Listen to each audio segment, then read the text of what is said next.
সময়ের স্বপ্নবাজ গতি তারকার আজ বিদায়ী সংবর্ধনা। এত সব আয়োজন পাশ কাটিয়ে সম্ভবত সম্মাননা নেওয়ার আগেই এই ছোট্ট হাঁটাটা বাবা আর ছেলের জন্য হয়ে থাকবে তাদের জীবনের সবচেয়ে নরম, সবচেয়ে ব্যক্তিগত মুহূর্তগুলোর একটা।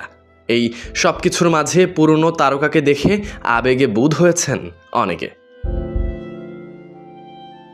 বাংলাদেশ নিউজিল্যান্ড দ্বিতীয় ম্যাচের দিন মিরপুর শেরেবাংলা জাতীয় ক্রিকেট স্টেডিয়ামে আনুষ্ঠানিকভাবে বিদায় জানানো হচ্ছে রুবেল হোসেনকে। ক্রিকেটার হিসেবে এক অধ্যায়ের সমাপ্তি, আর বাবা হিসেবে গর্বের এক নিঃশব্দ অনুভূতি, দুটোই ধরা থাকলো বিডি ক্রিক টাইমের ফ্রেমে।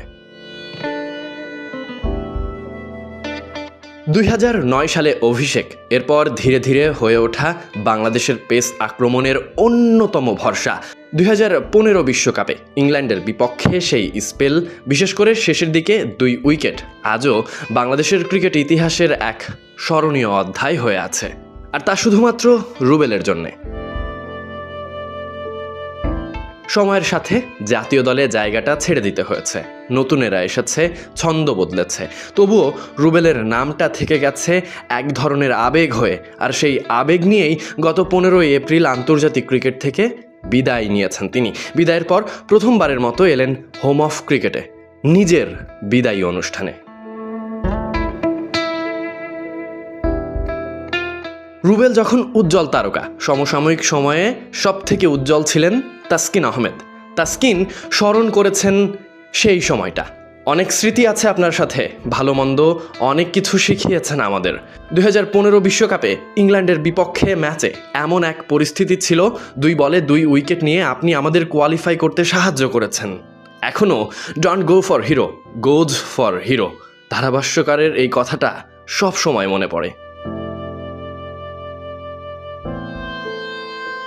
এদিকে বাংলাদেশ ক্রিকেট বোর্ডও চায়নি রুবেলের বিদায়টা নীরবেই হয়ে যাক, তাই মিরপুরেই তার জন্য রাখা হয়েছে। যে মাঠে নিজের ঘাম, গতি আর লড়াই দিয়ে গল্প লিখেছেন, সেই মাঠেই এবার তাকে জানানো হবে শেষ অভিবাদন। বিদায় নেওয়ার পরই নয়া BCB president Tamim Iqbal phone দিয়েছিলেন, তাকে সম্মানিত করতেই চেয়েছিলেন, আর সেটাই হয়েছে। রুবেল এই সব কিছুর জন্য ধন্যবাদ জানিয়েছেন সবাইকে। এই বিশেষ মুহূর্তটাকে আরও বিশেষ করে তুলেছে একটি দৃশ্য।